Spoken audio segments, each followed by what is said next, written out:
تم خود آگے بڑھ کے پانی پلا دو. یہ کہ حسین نے ابا اتاری زمین پر بچھائی, اصغر کو لٹا دیا, دور ہٹ کے دیکھنے لگے لیکن کسی کو رحم نہیں آیا. زمین جو چل رہی تھی وہ دہک رہی تھی تو اصغر ایڑیاں رگڑنا شروع کی. ایک مرتبہ گھبرا کے حسین نے اٹھا لیا. لکھا ہے کہ اس کے بعد اب فوج سے نہیں بلکہ خود اصغر سے کلام کرنے لگا. جانتے ہو بچہ ہے کہ جب مدینے میں نے کہا تھا تو یہ سمجھ گیا. اس وقت پھر اب کہتے ہیں کہ اصغر میں نے اپنی حجت تمام کی. اے میرے لال تم بھی حجت خدا کے فرزند ہیں. میں نے کہہ دیا کہ تم پیاسے ہیں لیکن یہ مان نہیں رہے ہیں, یہ مجھ پہ بھروسہ نہیں کرے, ذرا تم خود کہہ دو. بس اولاد والو یہ لمحہ آپ سوچیں کہ یہ بچہ تو کلام نہیں کر سکتا لیکن یہ کہ اصغر نے اس طرح سے عطش کا اظہار کیا. حسین نے کہہ کے ذرا اصغر کو ہاتھوں کو بلند کیا, چہرے کو فوجوں کی طرف موڑا تو حمید کہتا ہے کہ بچہ اپنی سوکھی ہوئی زبان اور کملائے ہوئے ہونٹوں پر پھیرنا شروع کیا. کوئی زبان بے زبانی کہتے ہاں ظالموں میں پیاسا. آپ جانتے ہیں نا آپ کے بھی بچے ہیں, مولا سلامت رکھے. ارے بچے جب پیاس لگتی ہے تو آتش کا اظہار ایسے کہتے ہیں اپنے ہونٹوں کو چوسنے لگتے. روایت میں یہ ہے کہ ایسا منظر تھا کہ اشقیاء رونے لگے, منہ پھیر پھیر کے رونے لگے. اکثر یہ کہتے کہ حسین صحیح کہہ رہے ہیں, واقعی یہ بچہ بہت پیاسا ہے, واقعی اس کو پانی دے دینا چاہیے. تو انقلاب جو آ رہا تھا فوج میں تو روایت میں یہ کہ عمر سعد نے دیکھا اور اس نے ہرملا کو پکار کے کہا اینا اینا ہرملا اخطا کلام الحسین. ارے ہرملا کہاں ہے, حسین کے کلام کو خطا کر دے. بس ارباب ادا میں ذکر تمام کر رہا ہوں. ایک بتا ہرملا آگے بڑھا اور اس نے کمان میں تیر کو جوڑا. لکھا سنیں یہ ہرملا کہتے ہیں ایسا شقی تھا, اس کے بازوں میں ایسی قوت تھی کہ جب یہ تیر کو چھوڑتا تھا تو اس کا تیر 7 لوہے کی چادروں کو توڑتا ہوا نکل جاتا. ارے سوچئے 6 مہینے والے کا گلا کتنا اس فضا میں سناٹا تھا. ایک تیر چلا جیسے ہی اصغر کے کلو پر لگا تو چونکہ کہتے ہیں تیر بڑا وزنی تھا, اصغر کے خط سے زیادہ تھا, تو پہلے بچہ اچھلا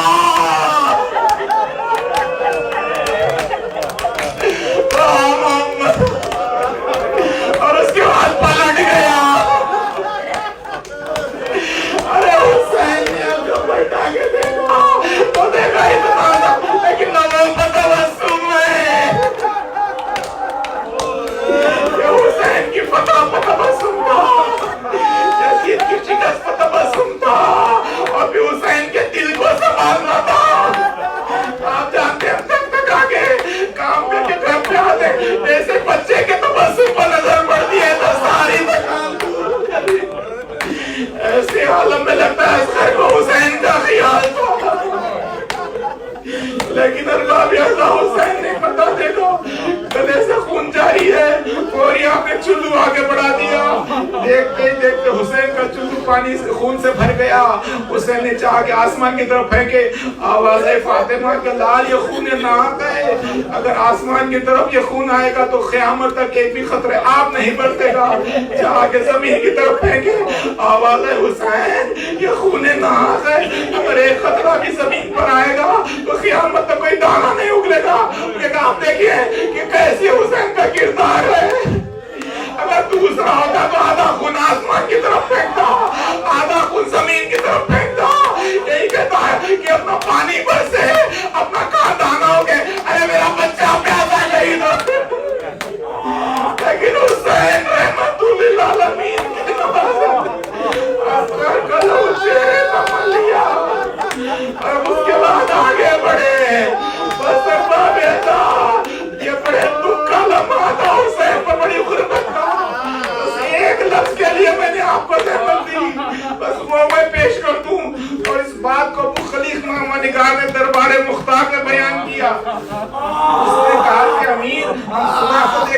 حسین ایک قربانی پیش کرتے جا رہے تھے لیکن قربانی پیش کرتے تو چہرہ کھل جاتا تھا چہرہ سرخ ہو جاتا تھا کبھی حسین پر استحلال پایا نہیں گیا استحلال نہیں پایا گیا لیکن اس نے ایک لفظ استعمال کیا لیکن ایک لمحہ تھا میں نے دیکھا حسین پر تردد پایا گیا بس کہتے تردد کیا ہے تردد اس عمل کو کہتے ہیں جس میں ایک سوئی نہ ہو ایسا سمجھ میں نہ آ کہے ہاتھوں بھلائی کا ہے اب سمجھ میں نہیں آ رہا ہے یاد ہو گئے یاد ہے میں لگ جائے یہ عمل آپ آئی دور کے دن کرتے ہیں ایک بار تو آگے بڑھتے اِنَّا لِلَّهِ وَإِنَّا إِلَيْهِ رَاجِعُونَ رزق دے خزائن پھر بلے گیا اِنَّا لِلَّهِ آئے حسین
تیری پیاس میں بجھاؤں اصغر میں تیری ماں ہوں آجا